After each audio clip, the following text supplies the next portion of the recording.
Hey everybody, I'm Yvonne Williams with Back to Earth Creations, and in this video I want to show y'all how to make your own tentacle heart pendant out of polymer clay. So let's get started. Okay, so for the project that we're working on today, I'm going to be using polymer clay. I wouldn't necessarily recommend air dry clay just because in my experience it's not as durable for jewelry as polymer clay, or even stronger, epoxy sculpt, which for the epoxy sculpt I would just sculpt the whole thing out and then paint it, but it's super durable. For the color choice, you could do it all just one color, but I highly recommend to get a nice like contrast and just make it colorful and fun to have either contrasting colors, or maybe like, you know, if I were just using blues, I would use like a very dark blue and a very light blue so we can get a nice color gradient between the two of them. You'll need something, this is a tissue blade, you'll just need something to cut your clay, and then you could use a pencil or a ball stylus like this one here, or anything to make little indents. I'm actually going to be using, let's go ahead and zoom in a little bit more. This is a leather working tool called a cedar. And if you can see the tip there, let's see if we can get the, there we go. You can see it has that little bit of texture. And that gives a really cool effect when we're making the little tentacle sucker caps. So you could also use some epoxy sculpt or even polymer clay and put it on the end of like a wooden dowel or something and make your own texture tip, because this is metal for like, you know, working on leather, but you can totally make your own texture tools out of clay for working on clay. So those are two options there. I'm working on a ceramic tile and I'm going to be baking my piece on a separate ceramic tile. I already have the oven preheating, and you'll want to follow along with whatever your clay manufacturer recommends. So we're doing 275 degrees Fahrenheit or 130 Celsius, and it says 30 minutes per quarter inch. So we'll probably end up baking ours for about 45 minutes just to, I like to overcook mine, I don't know why. Optional, because once we get this piece made, we'll go over different ways that we can incorporate it into jewelry. Here I'm using 20 gauge enameled copper in their titanium tone from Parawire.com, and this way you don't have to worry about it tarnishing or turning your skin green.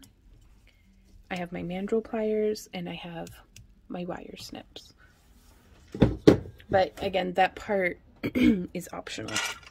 So, we're gonna start. These are 2-ounce blocks. Oh, and also it doesn't matter if you're using Primo or Soufflé, just whatever clays you're mixing, make sure that they have the same baking temperature, especially if you're new to this. It just simplifies things. Like, I've mixed different brands with different baking temperatures before and it worked out all right, but until you build your confidence up and know what you're looking for in a cured, like in a baked piece, there's not a thing wrong with just sticking to the same brand. Okay, so I'm gonna cut off just a 1/2 ounce or a little 1/4 of each block. Also, some colors, like reds especially, are really, they're gonna get all over your hands, they're gonna get all over your tools, like the pigment. So it work with the lighter color first, is what I recommend. Beep boop. And slicing through it. And then I actually have drawers for my clay to keep. My house grows dog fur. So I'm going to put these guys away real quick. There's that one. Do I not have a turquoise? Well, I'll just put it in the next best spot. Yeah, tidying up as you go is such a good habit to get into. So you could use a pasta machine, but you do not have to.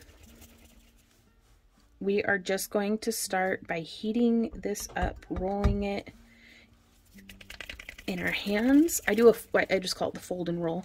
We fold it and roll it. And this is serving to condition the clay. It's heating it up through not just being compressed and stretched and worked on, but also the heat from my hands. And whenever you're shopping for clay at the store, I like to pinch the package to make sure that you get a nice little bit of an indent, because that can help you avoid getting blocks of clay that are maybe very, very crumbly. If you're new to polymer clay, I highly recommend, like, we have some tutorials, but I still feel pretty, even though I've been working with polymer clay for a while, I still feel like a noob at it. I highly recommend the Polymer Clay Tutor and Jessima tutorials, and turtle soup beads, and I'm trying to think, there's like a bunch of folks here on YouTube who are really, really good. But the more you learn, the more the more you'll be able to apply when you're working on your own projects. So just folding and rolling. I'm doing this in real time with you guys because it can be a little time consuming, and I want you guys to have a very realistic idea of how long this can take. So whenever we're folding and rolling, you can now see whenever we fold it, it's not breaking across the back. This is starting to get conditioned. It's a little bit of a workout too. So sorry if I'm heavy breathing in y'all's ears. So let's go ahead and get that the rest of the way. Now you can do this project without a pasta machine. I am going to be whipping mine out just because I prefer doing Skinner blends like how we're about to do here on a pasta machine, but you could also use like an acrylic roller, and we'll try that first. We'll see how it goes, because I wanted this to be a very beginner friendly where you don't have to get a ton of supplies. And we get the Megan's Professional clay machine. It's like a mid-price line. It's certainly not the most expensive one on the market, but it's not the cheapest either. And I find that it does its job really well. We go through about 2 a year, but we also make a whole lot of like polymer clay cabochons and different things. So we abuse our machines. If you take good care of yours, you should get years of work of use out of it. We're just always cramming like 8-ounce blocks of clay through ours without really oh no, I'm so ashamed to say it out loud, but I have to be honest with you guys. We are so bad about taking care of our pasta machines. And if you start to get any like little crud or anything in it, just boop, pinch it out.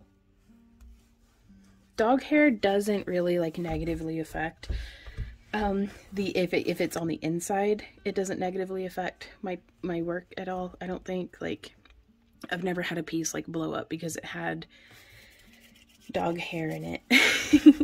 But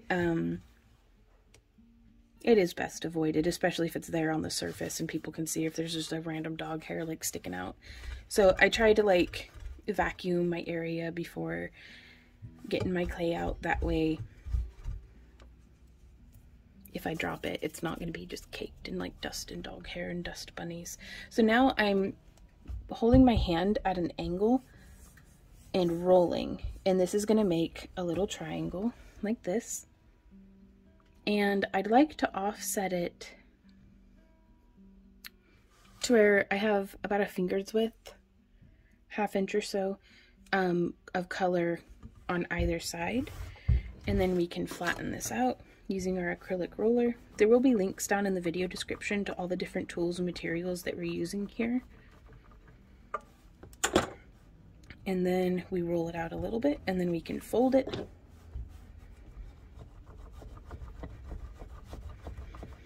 And then we'll roll it out, and then we will fold it. And you want to keep folding it the same way. And if you're doing this with a pasta machine, it'll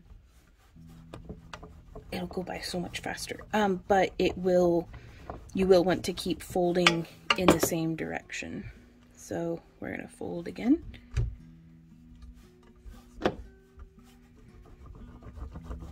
And rolling it out. Now it will start to spread sideways on you as we go. So what we can do from here is actually take it and smush our clay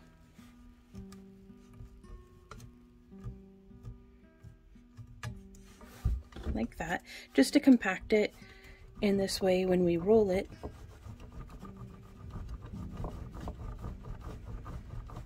you can see some of that color starting to come through. Fold it.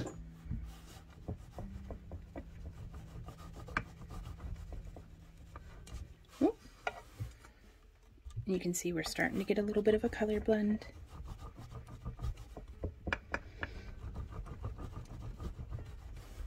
A little bit more of a color blend. We're going to fold it and let's give it another smush. Smush, smush, smush.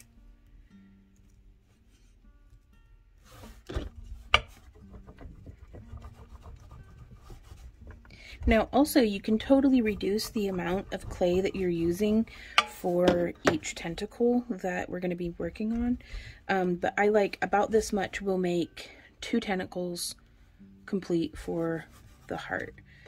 And it's just leaving some pigment on the table, so I'm just wiping it up with the clay. Let's go ahead and fold it another time. This can get us an even faster blend because we're making more layers. Now you do want to be careful to not be incorporating air bubbles. If you see any hair making its way in there. So again, we can do this and then we can smush it down into a plug just a little bit more. Rolling it out. I'm so tempted to whip out my pasta machine, you guys. I'm not gonna lie to you. So again, scrunching that all up together.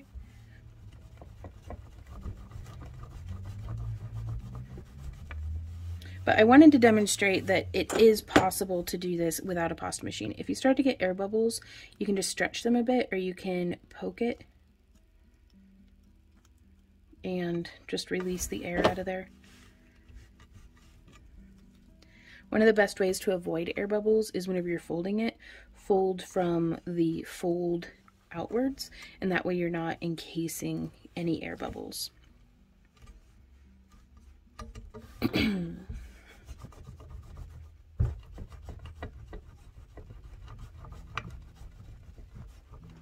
Oh my god, this is so much work. And I'm getting so many air bubbles in it. It's okay though, we'll figure it out. I do have a little tool here. You could use a needle or something. This is just a dental hook that I like to just poke and lift to let those air bubbles out. And then folding in half, folding in half.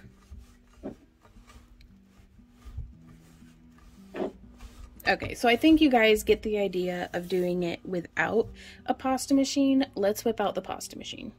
Okay, so this is how I store my pasta machine. I cut the lid off of the box it originally came in, and I just store it either clamped to my desk or over on a shelf if I'm not using it. And then I keep this, the handle, crank handle, in a different drawer. And that way it keeps my pasta machine relatively clean. And now I have it on the thickest setting. Honestly, polymer clay is a lot more fun with a pasta machine, I think. Just, it really moves the pace along. Boom. That's so much easier. Oh, I love that. Okay. So yeah, and I mean, unless you just really love hand rolling it, I think a pasta machine is such a quality of life upgrade for anyone doing any amount of work with polymer clay.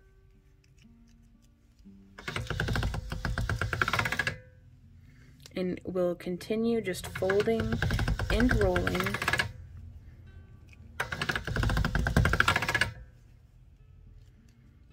Now, if you find that it keeps stretching just a little bit more in the center, we can actually bring the sides in just a little bit. I just want to keep the shape kind of nice and consistent. And then you can fold it. It doesn't matter if you stick it in this way or this way. You just want to make sure that whenever you're folding it, the colors match on each end. And see how it's getting such a nice gradient now? I love that. Okay, also, I'm more worried about keeping this blue down here bright than I am worried about keeping this nice, and it says it's turnip colored. I don't know what that means. Like, that's the color name. It's a nice, like, dark magenta, I think. Okay, so we're getting, I think that's just as good of a blend as I'm gonna get. You could keep feeding it. Let's do one more. Making sure that we're lining up kind of where the gradients can match each other. Yeah, that looks really nice, I think. Okay, back to the work surface. From here, if your pasta machine has deposited any like crud or other colors from, you know, other clay projects that you've done, just go ahead and remove those now. And I'm going to start rolling this up into just one big log. And I'm going to roll and make sure that there's good contact throughout. And now I'm going to be rolling but bringing my fingertips closer together. And this is going to shrink the length of the log that we've made, as well as it's making it thicker. We can tuck those ends in. And you can even, I'm touching with my ring fingers on either end to keep them from just being like pointy little. Then we can even that out just a bit. We can even start smushing. Can just smush and roll, trying to keep it nice and consistent. Because we don't want, see how it's starting to pucker just a little bit there? That can mess up our color alignment. So once we have it at a nice thick plug, we can flatten it down just a bit. And you don't have to do this part, it just helps me to get a slightly more even. Yeah, that looks pretty good. And we will just cut this right in half. One side's might be a little larger than the other, so what I'm going to do is I'm going to shave off, it's about 2 or 3 millimeters thick off the center. And I'm going to take just a little bit of the blue off of this one. And I'll show you what we're going to do with that here in a minute. Yeah, that's looking pretty good. You could weigh them if you're like real particular about having your tentacles be even. I'm not super worried about it.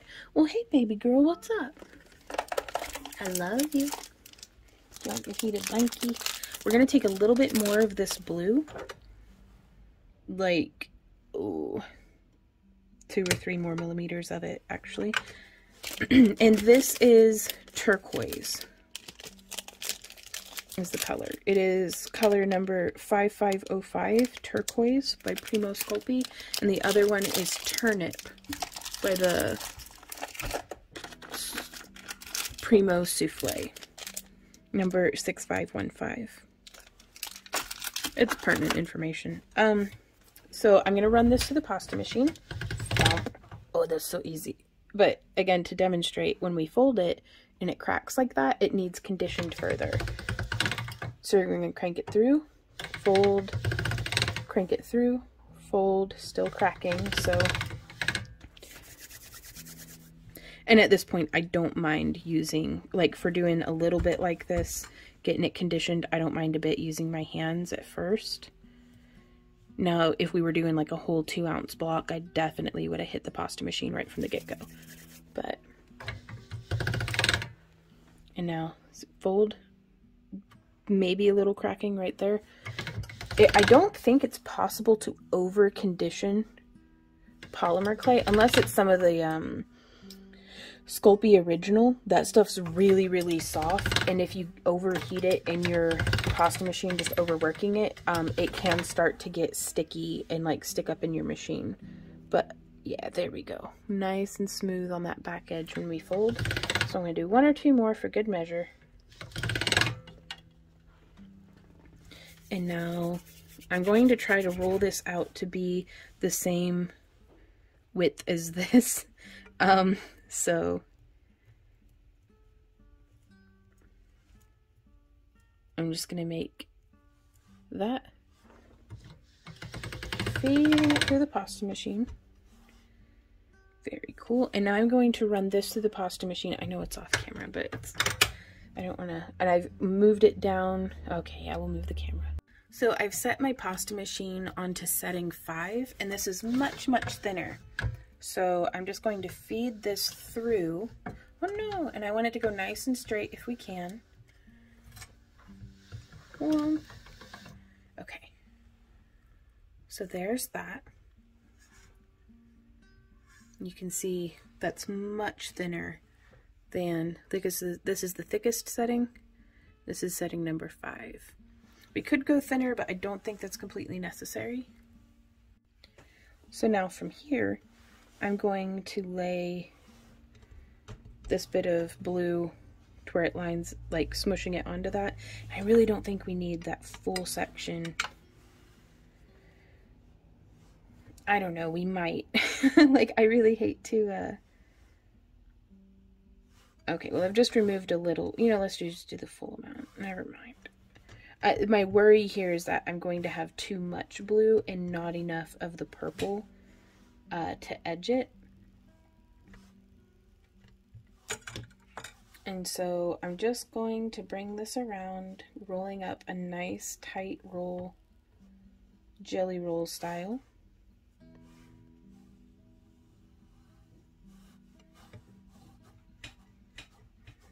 And now I'm going to slice off the ends where that blue protrudes. Yeah, we definitely are going to need more of the purple. Okay, well, I was going to try to do a cute little boo. Okay. So I'm going to do roughly the same amount. I feel as though I've overcomplicated this by trying to, like, take shortcuts from the beginning. So putting the pasta machine back on the thickest setting, running my clay through it, boop, boop, boop. Cha-cha. Luckily this souffle is already pretty well ready to go. I think the souffle clay is supposed to be like significantly lighter. I guess it is. It's just as nice and soft and easy to work with though, so that's always good. And now I'm going to put this through on the pasta machine to setting number 5 again. There we go. Okay. And now we'll take this, roll it up around the edge, and we want a thick enough edge. Yeah, I should have just done it nice and clean from the beginning, because now we've got that turnip tone around our turquoise. And we can take this and start rolling it, doing the opposite of what we were doing earlier.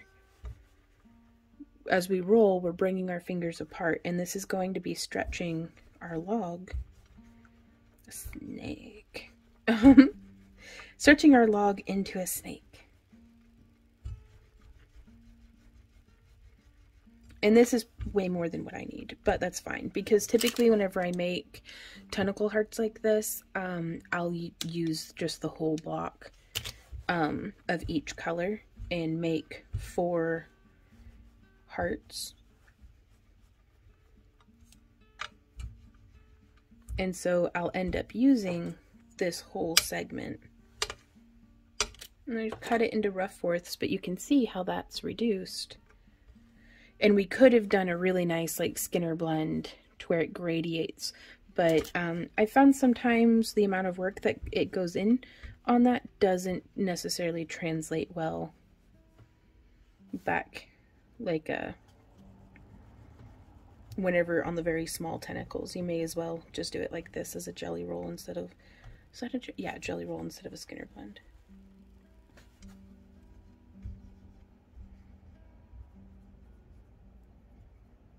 Ooh, I want to show y'all a book real quick. This right here is the cover used to be white, I think. This right here is one of the best polymer clay books. It is so inclusive, it is so straightforward, and it will cover different things like rolling things by hand, doing your own Skinner blends. If I could go to my past self and give myself just one book to get started on polymer clay, this would be that book. So it is Making Polymer Clay Beads by Carol Blackburn, and this is a very well-loved book. Like, it's seen some stuff. I'm going to set our extra tentacle cores off to the side, and I've just tapered the ends down to a really fine tip, and then we are going to cut it rough about in the middle. And then we're going to set those off to the side. And now it's kind of straightforward from here, y'all. We are going to just pinch in the... Maybe zooming in might be beneficial. We'll see. We're going to pinch in the sharper corners of our logs, and then we will start rolling them down. Ooh, this is going to make a huge tentacle. It's going to be massive, but that's okay. Is it? Because that's huge, y'all. That is massive. Yeah, let's go ahead. And the nice thing about polymer clay is if you're like, oh, I'm regretting this decision, we can just shrink it back down.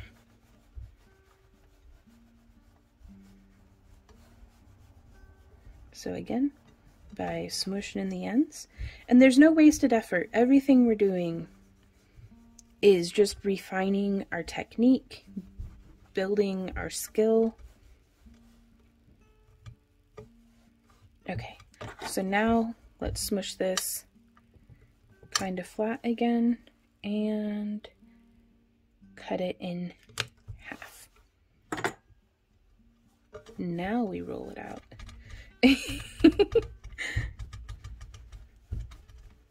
More importantly than anything, guys, just have fun. We're playing with clay.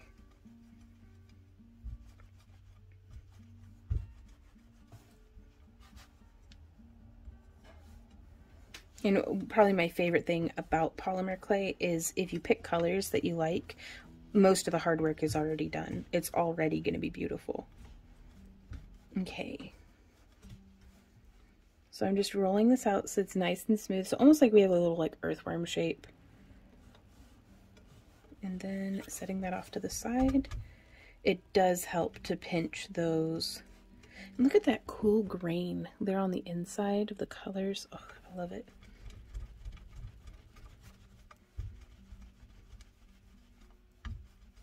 And also this would be such a fun project to work on like with a friend, especially since it's a heart.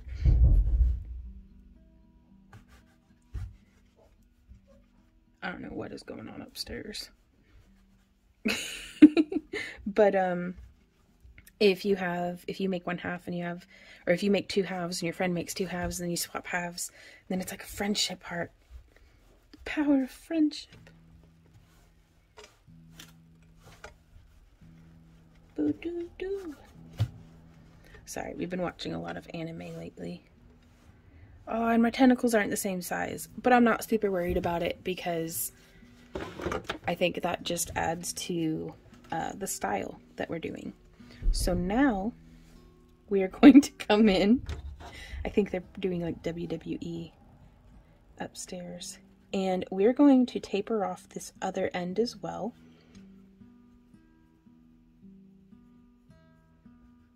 Just because I personally like the way that looks. And if we had a craft knife or a little short razor blade, which we do, it gives me a shorter tool, a little easier to control. So I'm just going to cut probably every 2 to 3 millimeters. It's actually easier for me to cut from the other end so that I can see what I'm doing without the blade being in the way.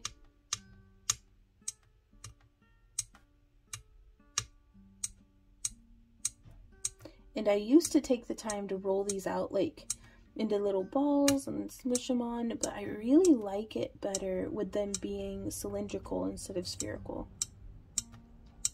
So the more you practice, though, the more you'll discover your preference and your style.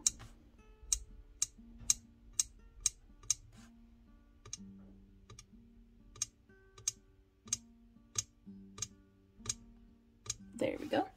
And now for the wee bitty ones on the ends, I am going to roll them. I'm going to roll it and then place it.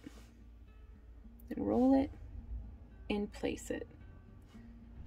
And I'm just picking it up with the surface tension of my hand, rolling it around a bit. And I want the blue facing like it's going to be the center of the tentacle.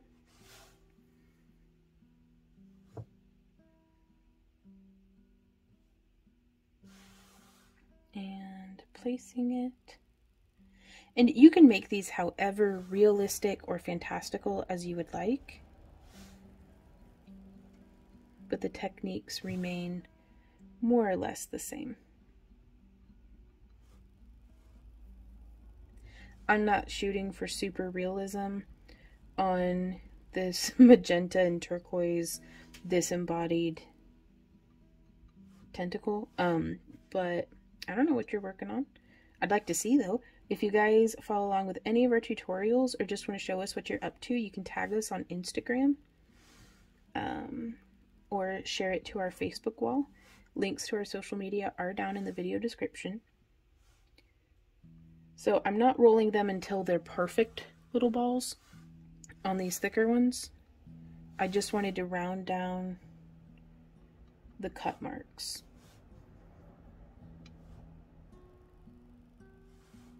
So again, just boop.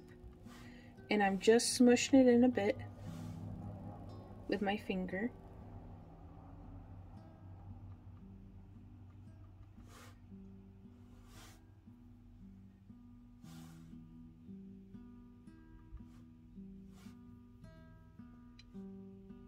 Again, just enough of a little. Let's start. We don't have to keep doing the rolling. We can just take it and boop, place in it.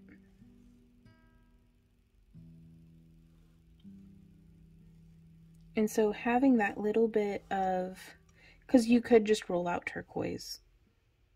You didn't have to have the purple around it, but I think it makes such a cool effect to have that little bit. And honestly, if we had done a nice like Skinner blend gradient, that would look really, really cool, but I didn't want this to be an overwhelming project, so I figured I'd start on the simpler end, and then as your heart desires, you can add layers of intricacy to this. I like to have the suckers be just a little offset. There we go.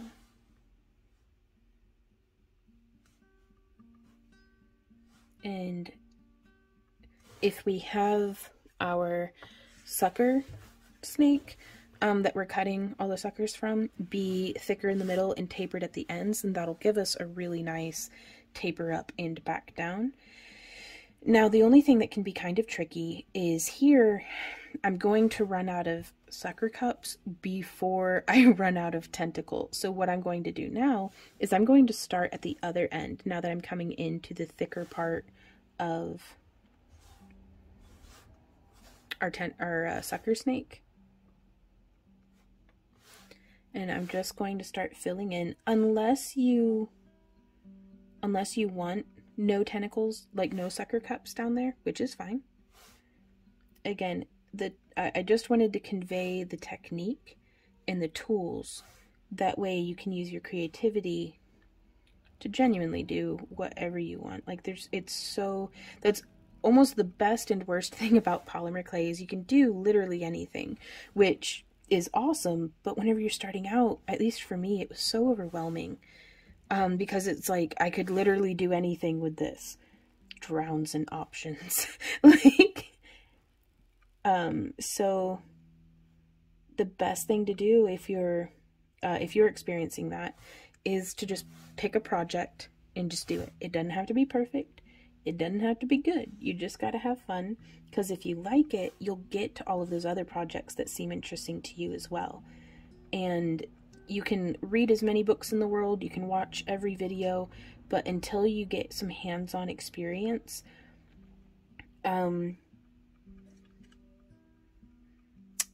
hands-on experience is just invaluable, you guys. It really is, because it's going to take what makes sense in your brain and make it make sense with your hands too.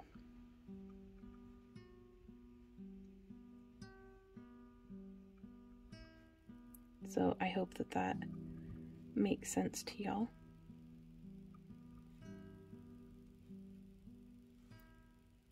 So again, I'm just coming through. One of the most difficult things for me is to not mar up my clay with my fingernails. I've started keeping my nails shorter since I'm trying to learn to play the guitar. But it's still, I'll have problems with it from time to time. Yeah, baby girl.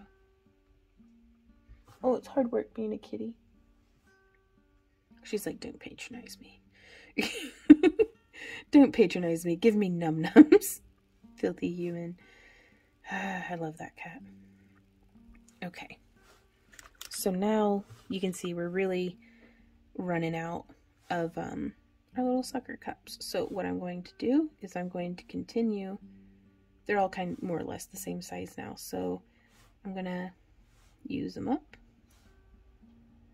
And then we'll take one of the other logs that we have here off to the side, and we will use that to supplement here in the center.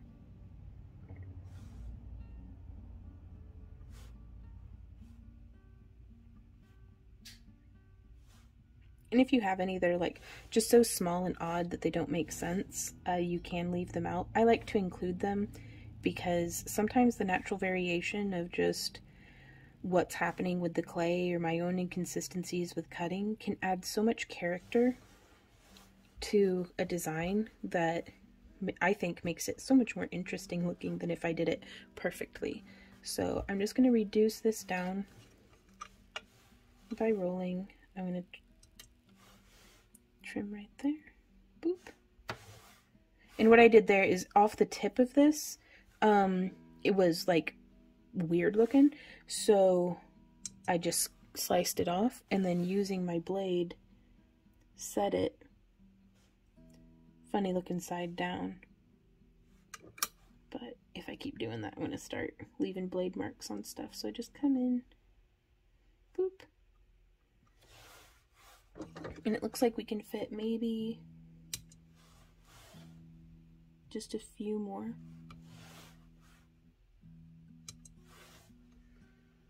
So we'll get in here and just like that. Okay, so now you could stop. That looks so cool. I love that, you guys. Oh my gosh. Okay, so we could leave it here like this, or we can come through with our cedar tool. And let's get a different camera angle for y'all. Okay, so I have a very up close angle now, and we can come through with our cedar tool. And I'm going to start in the center-ish and smush and press.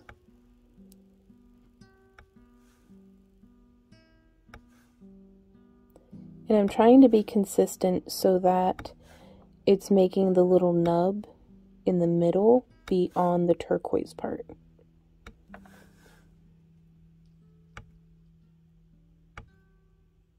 And I'm supporting the back of the tentacle with my left middle finger here.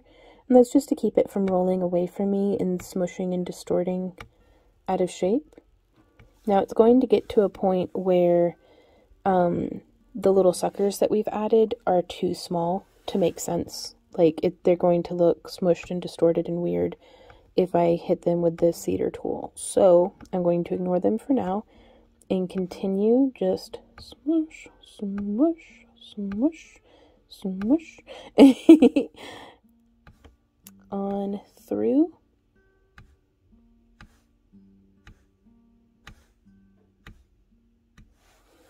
Then boop, boop, sound effects help, maybe. I enjoy them. So now from here, this is where I will use the ball stylus, which just has some like paint and moss stuck to it, but that's fine.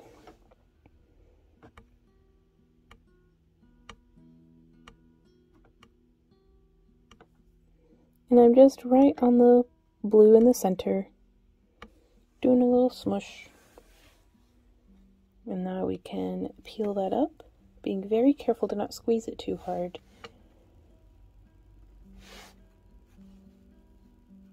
Okay, and we'll come through, boop, boop, boop, boop, boop. And this is just helping to make sure that we do have good contact between the suckers and the clay. Okay. Ooh, that's so cool. Oh, I love it. So now we will do the same thing to the other side. I try to do this pretty quickly because depending on if your clay was very stiff to start with and it starts to stiffen up, then it's not going to want to bend into its shape. So we can decide real quick whether we want the blue in the center. Yes. Because we have the option, we could do the lighter color down low, or we could do the lighter color up top. I'm just going to get this shaped around just a little bit. And we could also decide if we want the tentacles on the inside. Yes, okay. So let's, grabbing on each end, I'm going to give it a bit of a twist, and then we can shape it.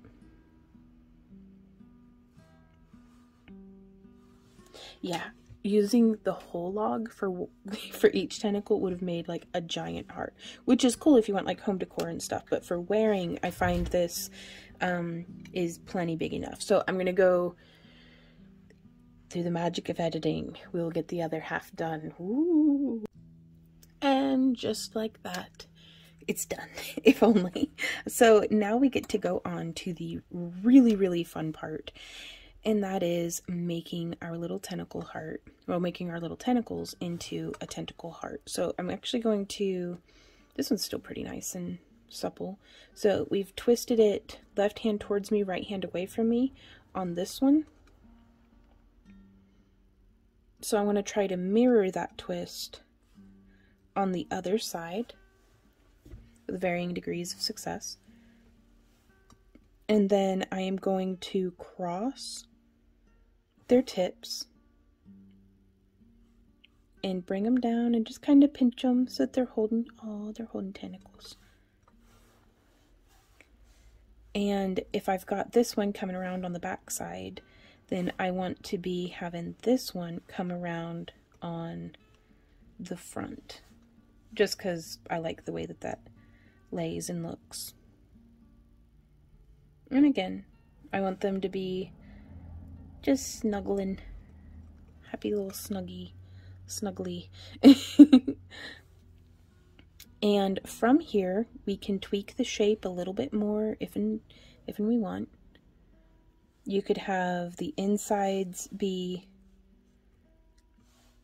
if you want to show off more of the sleek, no tentacle sides, or if you want to really showcase all the hard work that you did with the tentacles themselves, or the sucker cups.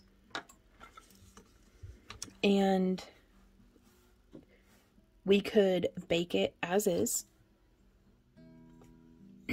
and incorporate macrame or wire wrapping or beadwork. Like we could just do leather cord, kind of larks headed around. Oh, I like a nice wide heart personally. And you can actually have it grip to your tile that you're going to be baking on.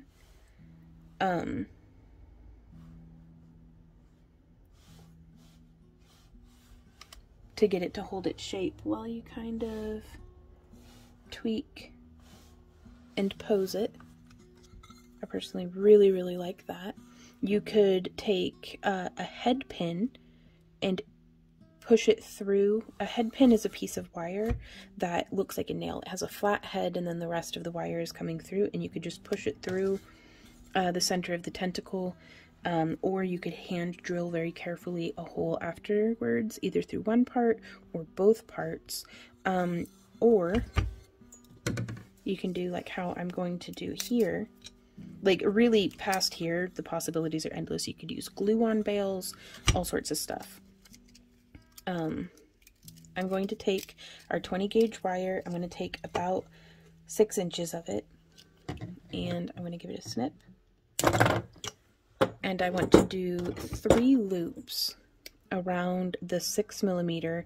No, let's do the 8mm barrel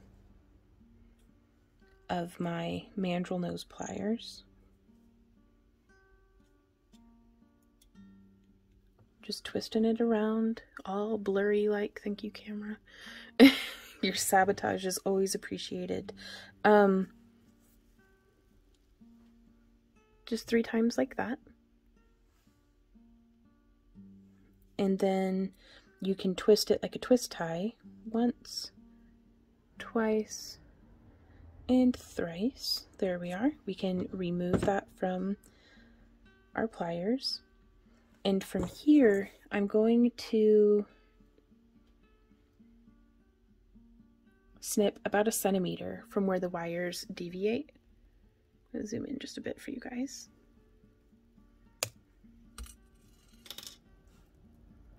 On both sides.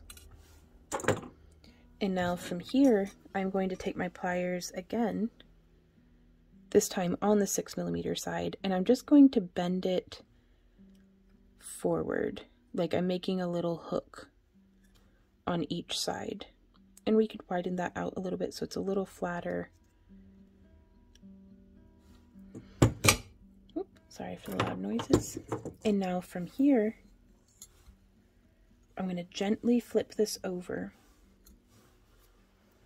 And I'm going to try, without bruising the tentacle sucker cups on the front. And this can be a little tricky, but that's okay. You can do it.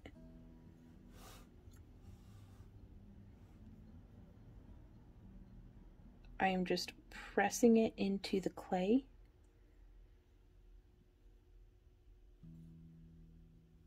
Just like so. And again, it's flopped all out of its shape. Oh, and that's way too up high, isn't it? Okay. So let's see. I'm actually going to trim these down significantly shorter. And I'm going to be using some of this blue clay that we had earlier. We had cut and conditioned. Though really, I think I might do it just with sucker cups this time. And I just want to bend this so that it will poke into the clay. There we go.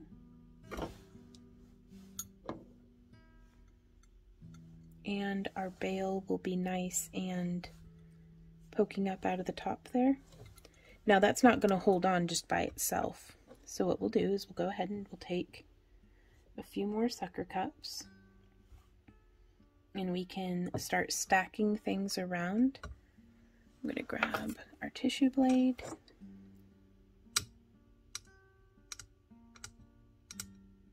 And you may want to put your heart in and bake it for about 15 minutes just to get it solided up a little. And I think that's what I'm going to do, you guys, because I don't want to mess up all of the hard work that we've done so far trying to get the bale in and on.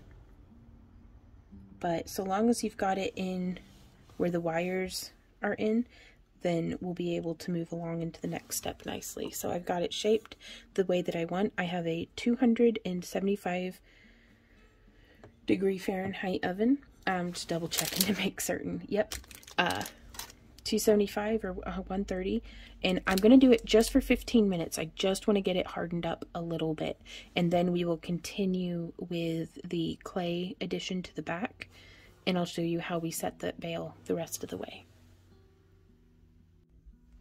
Alrighty guys, we have this out of the oven and it has cooled. We're just gonna pop it off a little bit. You can see it leaves some very shiny lines on the back. I'm not real worried about that, but you might be. If you are, you can you could have set it on some set your unbaked clay onto some cornstarch or something. But I'm just gonna start going through now and placing a sucker and smushing a sucker. So let's see if we can hear the dogs tap dancing upstairs. And it helps to, I really do like doing the prep work on the front end, having all of the suckers kind of cut. That way I can just start layering them.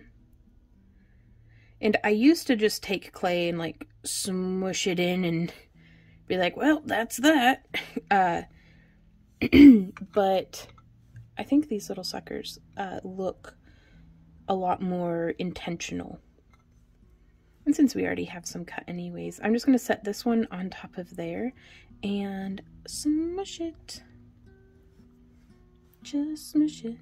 And I'm going to fill in this whole area. And again, it's not realistic, but that's not really what I'm going for. If you wanted something hyper realistic, you could use like this clay and then blend it in, or you could drill after the fact, like after baking, and put your bail in that way. So even though I've already baked this for 15 minutes, I'll be baking it for, ooh, well that one didn't want to stick at all. Sometimes that'll happen. I just gotta set it off to the side. You could use liquid polymer clay to help things bind,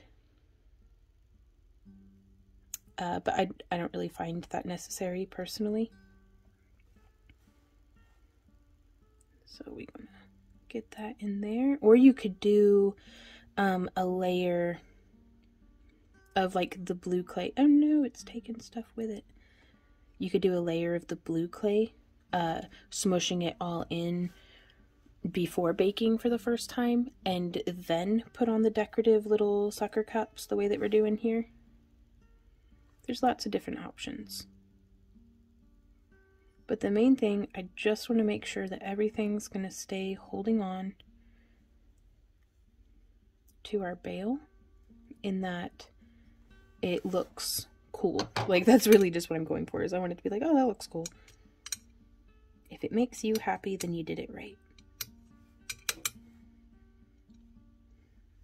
Here we go. Okay, so I kind of don't like how that one is visible from the front, so let's see if we can... Oh, but we need it there though, don't we? So let's make it look more on purpose by adding more little suckers.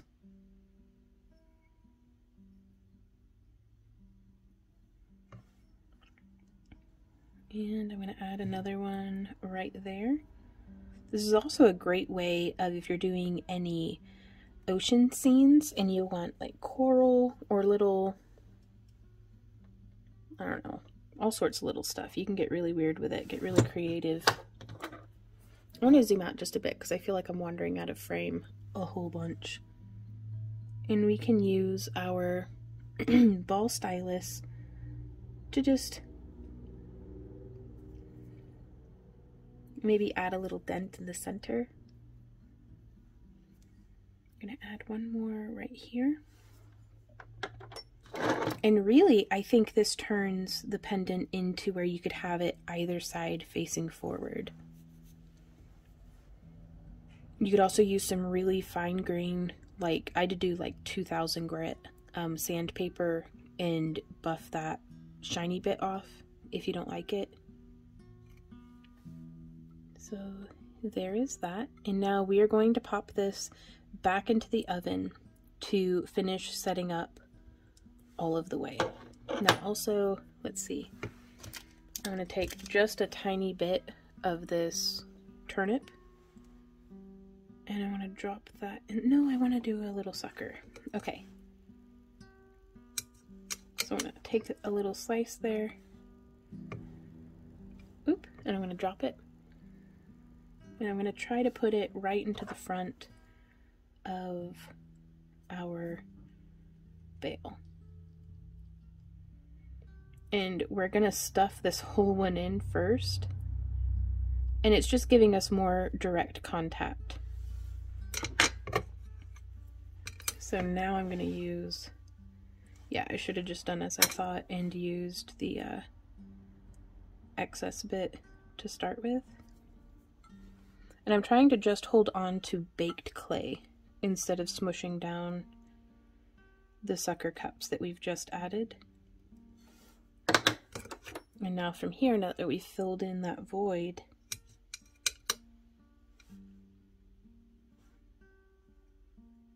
oops, we want to place the sucker. Oh gosh, oh. And smush it on in.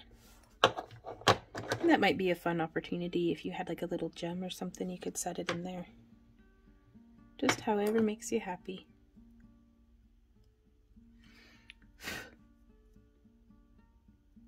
There we go. So yeah, this time I'm going to flip it over and bake it on our tile like that for 45 minutes.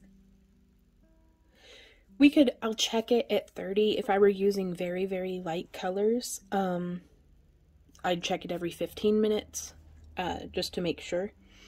But in my experience with these colors, I don't really have to worry about them scorching. So let's go pop it in the oven and then I'll meet you all back here. So we are back out of the oven and more or less cooled entirely. I'm just gonna set this off to the side. We could just be done here as is. Polymer clay I don't think has to be sealed. I know some folks are like, yes, you have to seal it all the time. If you like that nice matte look, then I'd say just stop here. I'm gonna get in here and actually split our bale apart just a little bit. You will want to wait until your piece is completely cooled. It'll be a little bit flexible, like if you can see, quite flexible actually, whenever it's still really warm, but just let it cool. And polymer clay always has just a little bit of give to it. It's not going to be, you know, rock hard, but I think that came out really nice. So yeah, you could leave it here like this, or I'm gonna add a little bit of like an antique wash to it to make it look like a little dark and creepy. You could use metallics, you could use all sorts of stuff. Here I'm using matte black and red violet enamel. Let me see if I can't find something. I'll use this little bucket. Well, it's got hardware in it. It's a little bucket. Harumph. Well, I'll just mix it here on my thing. So I'm gonna shake this, and then I'm gonna glob a little bloop, and then I'm gonna take just a bit of this black, and I'm gonna start mixing them in. Because I find that straight black sometimes is just a little harsh for, like, it darkens it down a little too much for me, but I really like just a little bit of a tint of color to it. So I'm also going to get some water, and I'm just going to come in here and I am grinding this with my paintbrush into, that's why I have my gloved up hand, is because this is messy. I mean, it's just acrylic paint, it's not the end of the world, but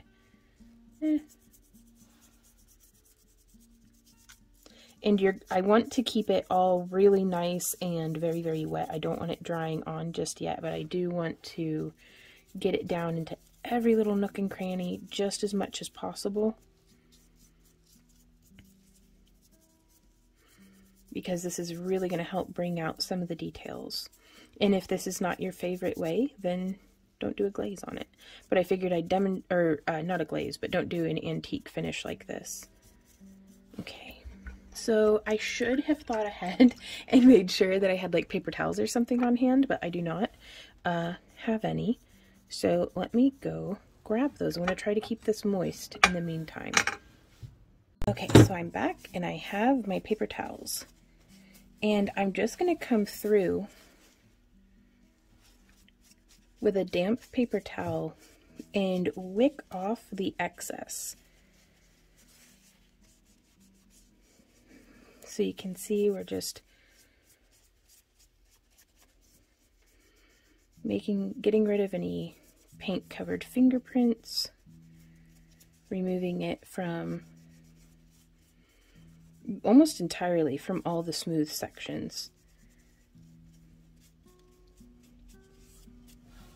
And we can even clean up our glove a little bit, or just remove it entirely.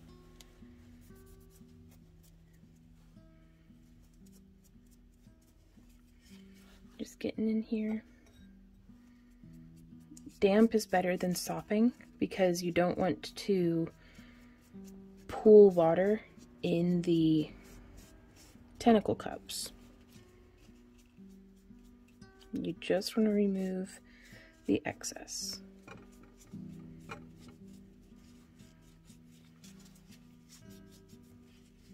And sometimes it can be really helpful to use a little clean section.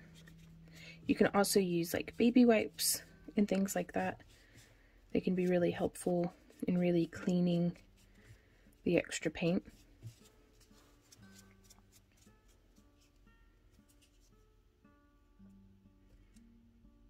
I try not to use any cotton balls or Q-tips or anything like that because it can really leave behind like scussies and stuff that will just get embedded into the drying paint. Okay, I'm going to tear off another, there we go, little bit of paper towel. I'm going to clean our brush really well. About as well as we can with dirty water. And we can actually use the brush now to scrub and sort of rehydrate and make sure that we did leave at least a little bit of the paint in some of these tentacle cups.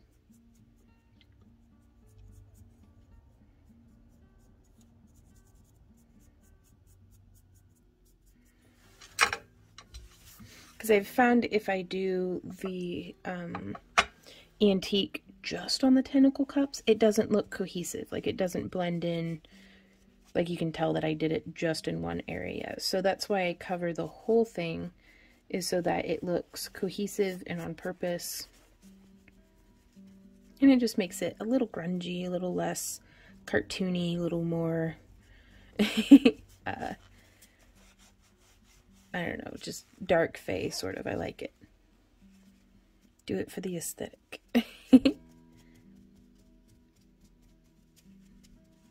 And then from there you may decide that you want it just a little bit brighter on the tentacle cups, like the little suckers, or so from here you can really add your own artistic element to it. Just trying to get in there to get a little bit of that black paint off. Okay.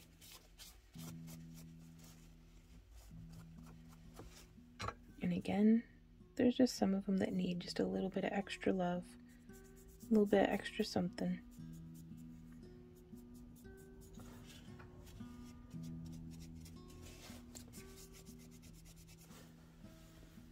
And so that's how that's looking, and we are going to let this dry completely now before going over. And again, we could leave it like this, but the paint will kind of rub off over time. I really enjoy using Mod Podge Hard Coat to paint on as a seal.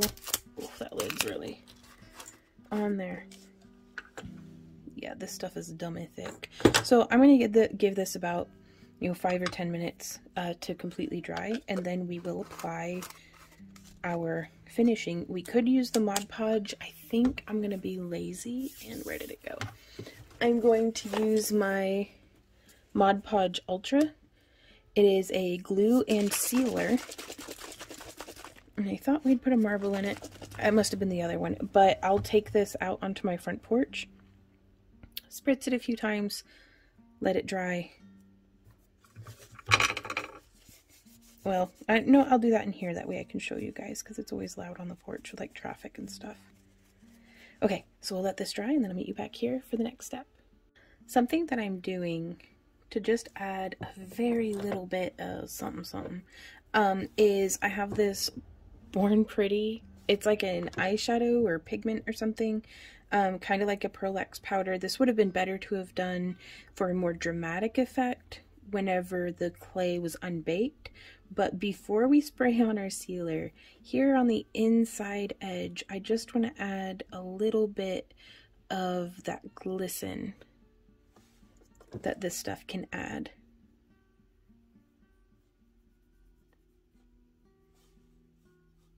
I mean, tiny little touch of it. It's just enough that it's kind of like putting on a little bit of highlighter or something. I'm just giving it that extra pop. And so now from here, I'm using this silicone mat to catch the drips, because once they dry, they can just flake off of there. We want to make sure it's very well shaken. And I'm just going to come in. Ooh. What's up?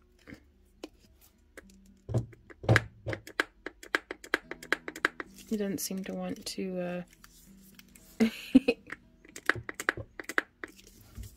and I want to see if I can just barbarian my way through it.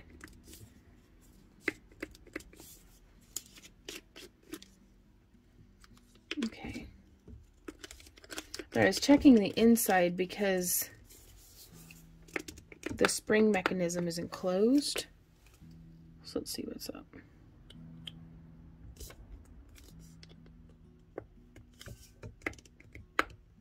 Well, it looks like we're going with a matte finish today, because hopefully that bottle will work. If y'all have any advice, let me know down in the comments what I ought to do with that. I mean, I can still just put it in a different spritz bottle. But here we go. And I just like spritzing it, that way it can puddle and I don't have to worry about brush strokes. So, because you can just paint this stuff on as well. Now, once I've sprayed it and let it settle, I do like to pick it up and let it drip. That way we don't get little honeycomb shaped drips on the backside. And then I would just hang this like an ornament off of, here, let me readjust the camera.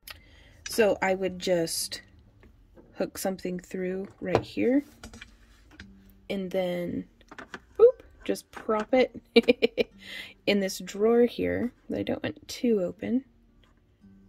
Whoop. And this one kind of rolls around a bit on me. There we go. And I'm just putting this directly underneath it so it would catch any drips.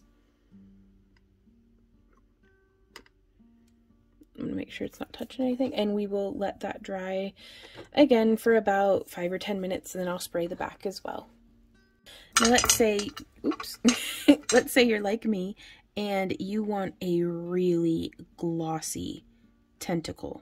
So we've put on the layer of the matte stuff, and that's perfectly fine because that actually serves as a nice kind of watery base for us to soup this super glossy hard coat over. And I'm just getting a little bit on my brush because a little bit of this stuff goes a long way, and you really want to build it up in layers more than anything. And I really don't want a bunch of brush strokes, which is why I like doing the spray base first. And then we can put this on, and it makes it hopefully runny just enough that our brush strokes will start to dissipate. And then I'm going to go ahead and pick that up by the bail. We're going to flip it over. And again, I don't want to get too much in the actual, where is it even getting on the brush? There we go. I don't want to get too much into the actual little sucker cups because this stuff doesn't shrink as much as it dries. Whereas the spray is real watery, it doesn't leave like a big residue or anything behind.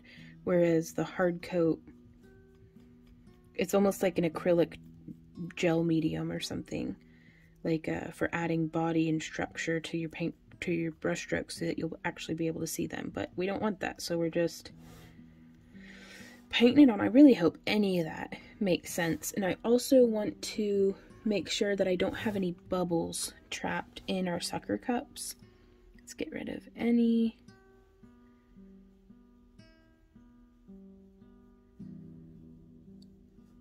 If we paint up with a wide brush and one wide stroke, then that should help us to eliminate a fair bit of the brush strokes. Oh, jeez. That's all right. We'll just... The dog fur is always free, you guys. So also what's really cool about this is it behaves if you do a couple of coats. It's almost like we're decoupaging it, so it should help. You don't want to rely on it exclusively, but it should help hold any fragile bits on. So again, we're just going to take this and hang it and let it dry completely, and I'll meet you guys back here. So hopefully this is a better view of how it's drying, how I just have it propped on the dental pick in a drawer. And also this is how I store my polymer clay for the most part. This is where I store the blocks that I'm currently using. And then over here is where I store the blocks that I haven't broken into yet. And I really need to restock. I've burnt through my blues and greens. Those are my favorite to work with. But I try to keep a lot in stock. I'm actually pretty depleted right now, but that's okay. So that is how our tentacle heart has come out. I really love it. I do kind of wish that my gloss had worked. I guess I could have just taken the cap off and painted it. I may still do that, but I don't know, I kind of like it matte like this. So if y'all have any questions, comments, or ideas, please leave them down below. I love hearing from you guys, and I will see y'all in our next tutorial. Oh, if you enjoy our free tutorials and would like to support the creation of more of them, as well as participate in our exclusive after parties and get a 20% off discount to our shop and all sorts of other stuff, please check out our Happy Crafter Club. For as little as $1 a month, you make our world go round. So links to all that stuff are down in the video description below, and I will see y'all next time. So until then, you guys, happy crafting. Mwah! Bye.